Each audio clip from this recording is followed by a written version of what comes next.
समादरणीय श्रोतावृन्द, यो सुमधुर भक्ति सङ्गीत पछि यहाँहरूलाई पुनः स्वागत गर्दै प्रसङ्गमा प्रवेश गर्ने अनुमति चाहन्छु।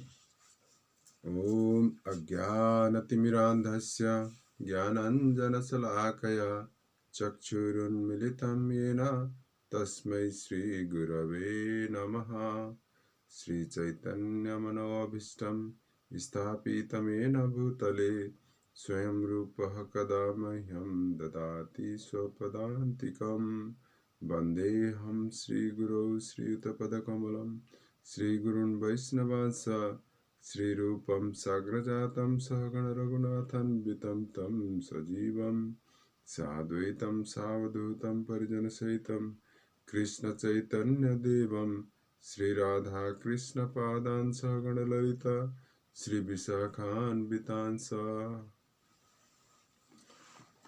समादरणीय श्रोतावृन्द, यहाँहरू समक्ष आज मैले एउटा शीर्षक लिएको छु भगवत गीताबाट।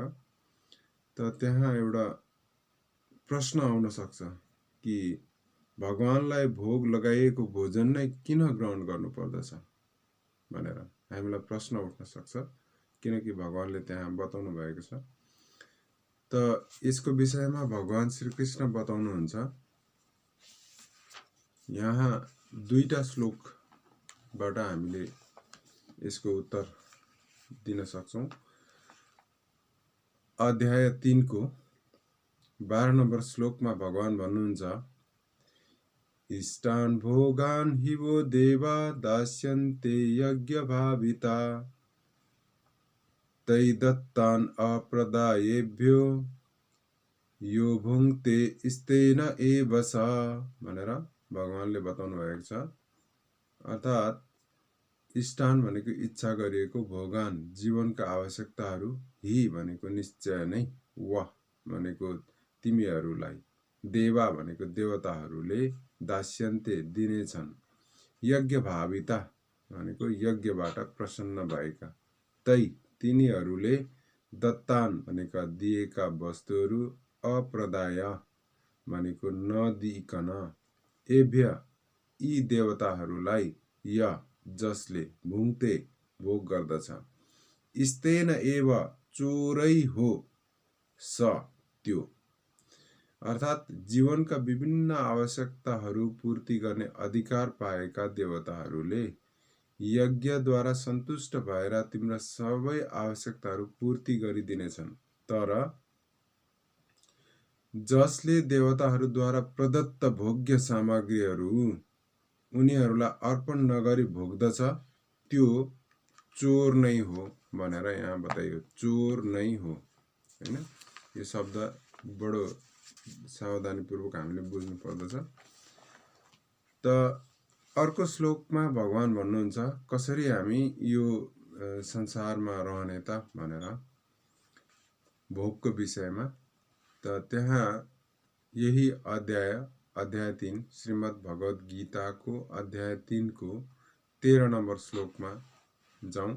त्यहाँ भगवान भन्नुहुन्छ, यज्ञाशिष्ट असिन सन्तो मुच्यन्ते सर्व किल्बिषै भुञ्जते ते तु अघम पापा ये पचन्ति आत्मकारणात्।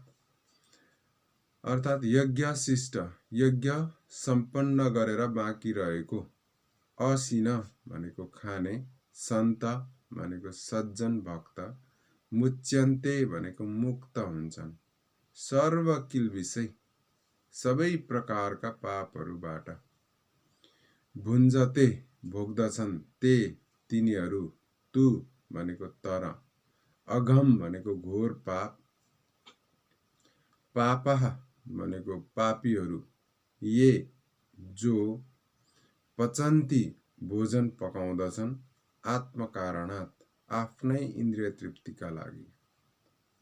यहाँ भगवानले भन्नुभयो भगवानका भक्तहरू आफ्नो भोजन सर्वप्रथम यज्ञमा अर्पण गरेर मात्रै ग्रहण गर्दछन्। त्यसैले तिनीहरू सबै प्रकारका पापबाट मुक्त हुन्छन्। तर जो आफ्ना स्वादका लागि मात्र भोजन तयार गर्दछ त्यसले निश्चय नै पाप मात्रै खान्छ। त यो अत्यन्तै महत्त्वपूर्ण कुरा छ। जो भगवानका भक्त छन् वा कृष्ण भावनामा लागेका छन् तिनीहरूलाई सन्त भनिन्छ। भगवानका भक्तलाई सन्त भनिँदो रहेछ। तिनीहरू सधैँ भगवानकै प्रेममा निमग्न रहिरहन्छन्। ब्रह्म संहितामा पनि भनिएको छ, प्रेमाञ्जन चक्षुरित भक्ति विलोचनेन सन्त सदैव हृदयेषु विलोकयन्ति यं श्याम सुन्दरम अचिन्त्य गुण स्वरूपम गोविन्दम आदिपुरुषम तमहं भजामि भनेर यसरी ब्रह्माजीले गायन गर्नुहुन्छ। सन्तहरू सदैव भगवान गोविन्द अर्थात् सम्पूर्ण आनन्ददाता या मुकुन्द मुक्तिदाता या कृष्ण सर्वाकर्षक व्यक्तित्वको प्रगाढ प्रेममा मग्न रहने हुनाले तिनीहरूले कुनै पनि वस्तु भगवानलाई अर्पण नगरी ग्रहण गर्दैनन्। अतः यस्ता भक्तहरू श्रवण कीर्तन स्मरण अर्चना आदि भिन्न भिन्न भक्तिका साधनहरूद्वारा भगवानको यज्ञ गरिरहेका हुन्छन्, जसबाट तिनीहरू संसारका सम्पूर्ण पापमय संगतिका दोषहरूबाट सधैँभरि अलग्गै रहन्छन्। अन्य जो आफ्नो लागि वा आफ्नै इन्द्रिय तृप्तिका लागि भोजन तयार गर्दछन् तिनीहरू केवल चोर मात्र नभएर सबै किसिमका पापका भोक्ता पनि हुन्। जो व्यक्ति चोर पनि छ र पापी पनि छ त्यसले कसरी सुख पाउन सक्दछ? अतः मानिसहरूलाई सबै पक्षबाट प्रसन्न पार्नका लागि कृष्ण भावनामा रहेर संकीर्तन यज्ञ सम्पन्न गर्न सजिलो विधि सिकाउनु पर्दछ। अन्यथा यो संसारमा सुख र शान्ति भन्ने कुरा हुनै सक्दैन। हामीहरू सबैले के छ त भन्दा कलौ तत् हरि कीर्तनम, हामीले हरि कीर्तन गर्नुपर्दछ। किनकि श्रीमद् भागवतको द्वादश स्कन्धमा बताइएको छ कि कीर्ते यध्यायतो विष्णु त्रेतायाम यजतो मखे द्वापरे परिचर्यायाम कलौ तत् हरि कीर्तनम। त कलियुग, हामीले यो कलियुगमा छौँ अहिले। त कलियुगमा के रहेको छ त युग धर्म भन्दा संकीर्तन, यज्ञै संकीर्तनै प्राय यजन्ति सुमेधसः। त यो जसको मेध्य अर्थात् बुद्धि सुमेध छ अर्थात् राम्रो छ, बुद्धि राम्रो छ, सप्रिएको छ, उसले के गर्छ भन्दा यज्ञ संकीर्तनै प्राय उसले संकीर्तन यज्ञ गर्दछ। त यो संकीर्तन पनि एउटा यज्ञ हो भनेर श्रीमद् भागवतले बताएको छ। भगवान श्रीकृष्णले नै बताउनु भएको छ, मेरो नाम जप पनि यज्ञ हो, यज्ञानाम जप यज्ञोस्मि।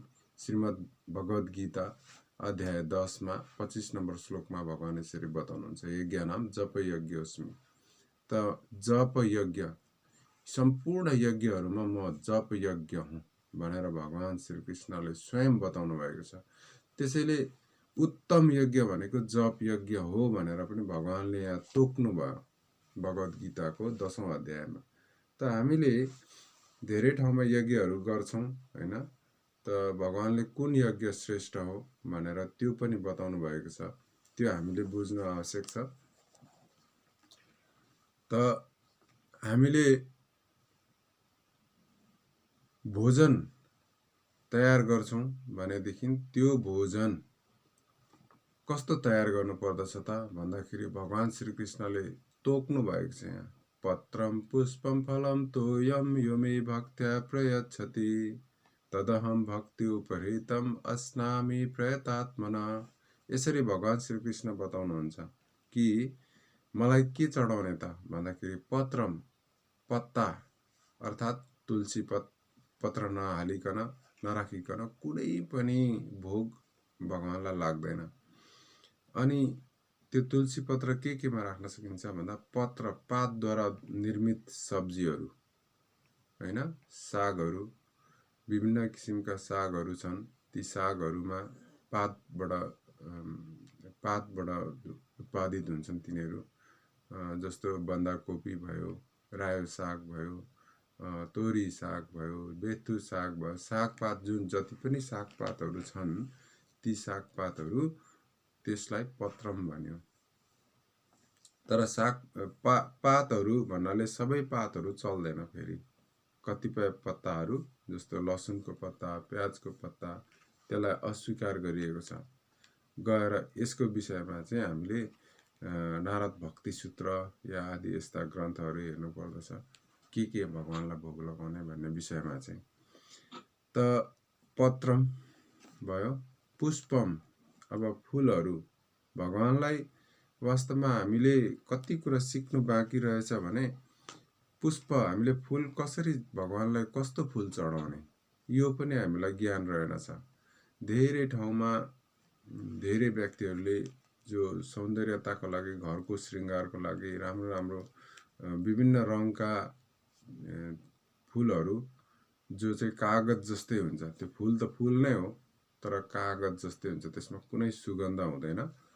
जसरी बरु कागजमा कुनै सुगन्ध होला, कागजको एउटा एक प्रकारको गन्ध हुन्छ, त्यसलाई प्रोड्युस गर्दाखेरि एउटा केमिकलको गन्ध, तर त्यो फुलमा गन्ध पनि हुँदैन कुनै किसिमको, काँडा काँडा परेको होइन, त्यसलाई कागजी फुल भनिन्छ। भक्तहरूले चाहिँ त्यसलाई कागज फुल भन्नुहुन्छ, किनभने त्यसमा कुनै सुगन्ध छैन। अनि तर यसो गमलामा राख्नु लगाउनलाई सुन्दर हुन्छ, विभिन्न रङको हुन्छ। त त्यो किसिमको फुलहरू भगवानलाई अर्पण गरिँदैन। भगवान विष्णुलाई, भगवान रामलाई, भगवान श्रीकृष्णलाई यो फुलहरू अर्पित हुँदैन। सुगन्धरहित फुलहरू कुनै देवदेवीलाई पनि अर्पण नगर्नुहोस्, किनभने त्यसमा सुगन्धै छैन। अनि भगवानलाई राम्रो राम्रो सुगन्धित पुष्पहरू अर्पण हुन्छ, किनकि गन्ध पुष्पानी भनेर भनिन्छ। यतानी गन्ध पुष्पानी भनेर चाहिँ भगवानलाई पुष्पमा गन्ध छैन भने त्यो पुष्पहरू अर्पण हुँदैन। र विशेष गरी रातो फुल भगवान श्रीकृष्णलाई अर्पित हुँदैन।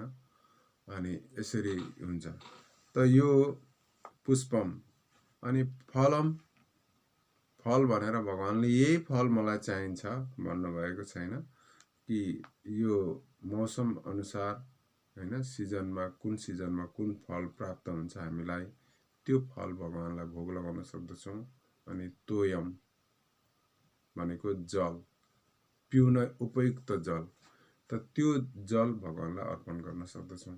र फलम भनेर यहाँनिर हामीले फलफुल मात्रै बुझ्छौँ होला। अब धान रोप्छौँ, धान फल्यो कि फलेन भनेर सोध्छौँ। धानको फल, त्यो अन्न, त्यो पनि हामीले त्यसको पनि परिकार हामीले भगवानलाई अर्पण गर्न सक्दछौँ। गहुँ पनि फल्यो कि फलेन भनेर सोध्छौँ, कति फल्यो भनेर सोध्छौँ होइन, त्यो फल हो। त्यो पनि गहुँको बोटमा फल्ने फल हो त्यो गहुँ। त यो यस्ता हामीले अन्नहरू भगवानलाई पकाएर भोग लगाएर अनि त्यसलाई खान्छ। धेरैलाई अज्ञान छ, धेरैजनाले स्वीकार गर्नु, कहीँ भात पनि चढाउँदो रहेछन्, बाफ्रे बाफ्रे बाफ्रे बाफ्रे भनेको सुनिन्छ। त भात चढाउनु पर्छ, भगवानले भन्नुभएको छ मलाई चढाउनु पर्छ, मलाई अर्पण गर्नुपर्दछ। तर त्यो अर्पण कसरी भन्दा प्रेमपूर्वक होइन, भक्तिपूर्वक मलाई अर्पण गर्नुपर्दछ। यदि त्यो भक्तिपूर्वक अर्पण गरेको छ भने म त्यसलाई भोग्छु, म त्यसलाई ग्रहण गर्छु भन्नुभएको छ। म अस्नामी प्रयतात्मना होइन। त भगवानले भन्नुभएको छ म खान्छु, ग्रहण गर्छु भनेर भन्नुभएको छ। त्यसैले हामीले यो कुराहरू विचार गर्नुपर्दछ। त भगवानलाई हामीले भोग लगाएर खायौँ भने के हुन्छ भन्दाखेरि मुच्यन्ते सर्व किल्बिषै, सम्पूर्ण किसिमको किल्बिष अर्थात् पापबाट हामी मुक्त हुन्छौँ। तर भुञ्जन्ते ते तु अघम पापा ये पचन्ती आत्मकारण होइन। यहाँ योभन्दा अगाडिको श्लोक 12 नम्बर श्लोकमा भगवानले भन्नुभयो स्तेन एव स। यहाँ एउटा महत्त्वपूर्ण शब्द छ, स्तेन भनेको चोर, एव निश्चित रूपले भन्नुहुन्छ, निश्चित रूपले त्यो चोर नै हो भनेर भगवानले भन्नुभयो। को चोर हो भन्दाखेरि जो भगवानद्वारा प्रदत्त वस्तुहरू भगवानलाई अर्पण नगरिकन ग्रहण गर्नु, त्यो त्यस्तो व्यक्ति चोर नै हो। अनि जो व्यक्ति चोर पनि छ पापी पनि छ भने त्यो व्यक्ति सुखी कसरी हुन सक्छ हैन? चोरलाई एक दिन न एक दिन दण्ड मिल्छ, अवश्य दण्ड मिल्छ, आज नै त भोलि। अनि पापी छ त्यसलाई पनि दण्ड मिल्छ। त त्यो यो चोर या पापी त्यो व्यक्तिले दण्ड पाउँछै पाउँछ। अनि त्यो कसरी सुख हुन्छ? त सुख नै मिल्दैन, सुखी रहनै सक्दैन। त्यसैले यहाँ ब्रह्माजीले गाउनु भयो, भक्तहरू के छ भन्दाखेरि प्रेमाञ्जन चक्षुरित भक्ति विलोचनेन हैन, सन्त सदैव हृदयेषु विलोकयन्ति। यसरी त सन्तहरू चाहिँ के छ भन्दाखेरि यहाँ भगवानले पनि यहाँ यज्ञशिष्ट असिन सन्त भनेर यहाँ शब्द निकाल्नु भएको छ। सन्त शब्द यहाँ ब्रह्माजीले पनि यहाँ गाउँदै हुनुहुन्छ कि सन्त सदैव हृदयेषु विलोकयन्ति। त भगवानलाई हृदयमा धारण गरेर उनीहरू के छ? आनन्दमा, प्रेमानन्दमा हिँडिरहेको हुन्छ भगवान कि। तर हामी धेरै ठाउँमा धेरै व्यक्तिहरूले भनेको पनि सुन्छौँ, तेरा तुझको अर्पण क्या लागे मेरा हैन? त हे भगवान, यो तपाईकै हो, तपाईलाई नै समर्पण छ, यसमा मेरो के अधिकार छ र भन्ने यो भाव हो। त्यसो भन्नुहुन्छ रटेर, तर भावद्वारा भनिएको हुँदैन। अनि घरमा आयो फेरि यो मेरो वस्तु, यो मेरो वस्तु, मेरो कसले चलायो हैन? त यस्तो कुराहरू हुन्छ। तर भावबाट हामीले भित्र हृदयबाट त्यो शब्दलाई निकाल्न सक्यौँ भने हाम्रो झगडा खतम हुन्छ कि यो मेरो यो तेरो भन्ने झगडा नै खतम हुन्छ। त यो हामीसँग त्यो भावमा हामीले भगवानलाई सेवा गर्नु पर्दछ र जहिले पनि भोग नलगाइकन कुनै पनि वस्तु ग्रहण गर्नु हुँदैन। यो संसारमा हामी पाहुनाको रूपमा आएको छौँ, यो संसारमा सधैँ रहनको लागि आएको होइन है। जसरी कुनै अपराधीलाई सरकारले जेलमा पठाउँछ, केही वर्षको लागि निश्चित तोकेर पठाउँछ र कतिपय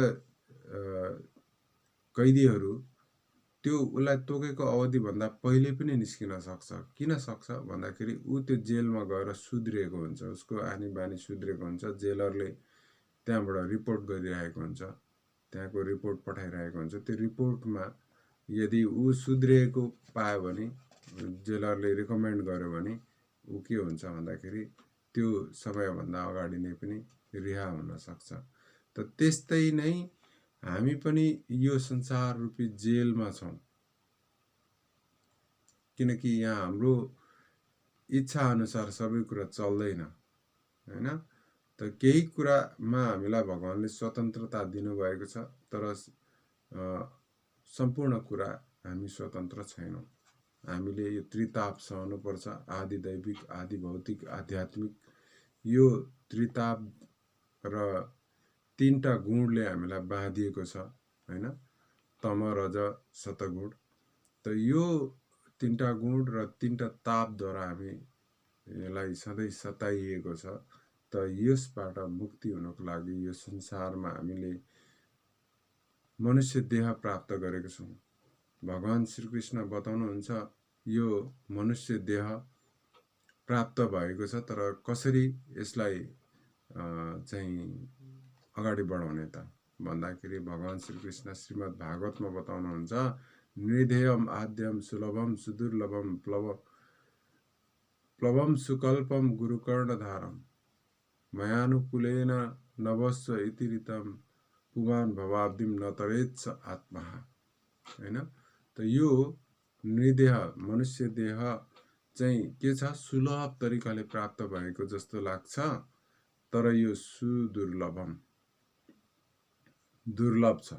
सुदुर्लभम भगवानले दुर्लभ मात्रै नबताएर एक अत्यन्त दुर्लभ छ यो मनुष्य देह प्राप्त गर्नु। त यो मनुष्य देहमा आएर अहम ममतिको भावमा हामी किन डुल्ने?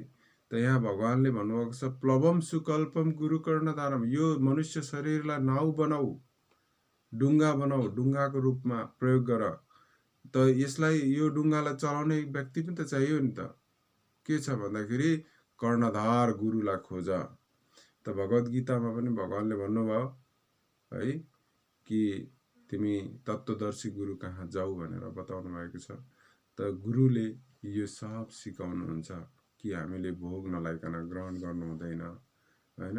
तर गुरु कसरी खोज्नु पर्दछ भन्ने विषयमा पनि मैले यहाँभन्दा अगाडि पनि बताएँ। योभन्दा पछाडि पनि म बिस्तारै बिस्तारै हजुरहरू समक्ष त्यो विषयलाई लिएर आउनेछु। त यहाँ मैले हजुरहरूलाई आजको जुन विषयवस्तु थियो कि हामीले भोग लगाएर या नलगाइकन खाँदा के फरक छ भनेर, अर्थात् भगवानलाई भोग लगाएको भोजन नै किन ग्रहण गर्नु पर्दछ त भन्ने यो एउटा प्रश्न। त त्यो प्रश्नको उत्तर यहाँ भगवानले बताउनु भयो हैन। त मैले अगाडि पनि बताएको छु कि धर्मको विषयमा कि त्यहाँ श्रीमद् भागवतको 6औं स्कन्धमा अजामिल प्रसङ्गमा आउँछ कि धर्मको विषयमा, धर्मको परिभाषा। धेरै व्यक्तिहरूले धर्मको परिभाषा आफ्नै आफ्नै तरिकाले दिएको पाइन्छ, तर त्यो होइन। हामीले जब धर्मको विषयमा बोल्छौँ धर्मशास्त्रबाट बोल्नु पर्दछ। त्यहाँबाट बोल्यौँ भने हामीले बोलेको कुराहरू असत हुँदैन, त्यसमा कुनै अतियुक्ति हुँदैन। तर हामीले हेर्नु पर्यो त्यहाँ धर्मम तु साक्षात् भगवत प्रणीतम भनेर बताइएको छ। भगवानले जे लागू गर्नुभयो त्यो नै धर्म हो भनेर बताइएको छ हैन। त्यसैले भगवानले यहाँ बताउनु भयो कि भोग नलाइकन ग्रहण गर्ने व्यक्ति के हुन्छ, त्यसले पाप मात्रै खान्छ र त्यो यज्ञमा त्यो अप्रदाय त्यसले नदिकन जसले ग्रहण गर्दछ त्यो व्यक्ति चोर हो भनेर पनि भगवानले यसरी भन्नुभयो। त्यसैले हामीले प्रयास गरौँ कि भगवानलाई पत्रम पुष्पम फलम तोयम यो मे भक्त्या प्रयच्छति तदहम भक्ति उपरेतम अस्नामि प्रयतात्मना भगवानले यसरी बताउनु भएको छ। त्यसैले यो हामीले विचार गर्नुपर्दछ बारम्बार। यसरी गर्यौँ भने हामी यो पापबाट या चोर या पापी हामी हुँदैन। हामीले यो कुरा चाहिँ विशेष ध्यान दिनुपर्दछ। त प्रसङ्ग त हाम्रो धेरै नै थियो, तैपनि हाम्रो धार्मिक कार्यक्रमको जो पूर्व निर्धारित समय लगभग सकिसकेको जानकारी हाम्रो प्राविधिक मित्रले गरिसक्नु भएको छ। त्यसैले आजको यो प्रसङ्गलाई यही विश्राम दिने अनुमति माग्दै यति बेलासम्म नागरिक एफएमद्वारा प्रसारित प्रातकालीन धार्मिक कार्यक्रम भक्ति सागर सुनिदिनु भएकोमा सम्पूर्ण श्रोतावृन्द एवं प्राविधिक मित्र अजितजीलाई संयुक्त रूपमा हार्दिक धन्यवाद दिँदै यो कार्यक्रम प्रस्तुता तपाईहरूको सेवक शान्तिदाता माधवदास एउटा सुमधुर आरती छोड्दै बिदा हुने अनुमति चाहन्छु। तपाईहरूको दिन मङ्गलमय रहोस्। धन्यवाद। हरे कृष्ण कृष्ण कृष्ण हरे हरे, हरे राम राम राम हरे हरे।